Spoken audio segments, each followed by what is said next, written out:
Hello বন্ধু, good morning. সকালবেলায় ঘুম থেকে সকাল সকাল উঠে গেছি। বাসন মেজে নিয়েছি।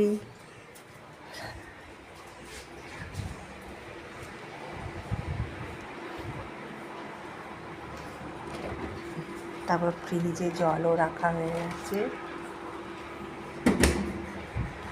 এই যে বুলি দাঁত ব্রাশ করছে। কথা বলবি না।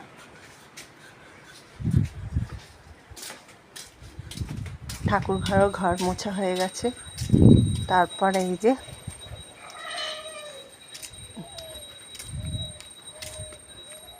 জামা কাপড়ও কেচে নিয়েছি। কি রোদ্দুর বন্ধুরা, দেখো খুব রোদ্দুর। দেখেছো কিরকম রোদ উঠেছে? এই যে দেখো চা বসিয়ে দিয়েছি। চা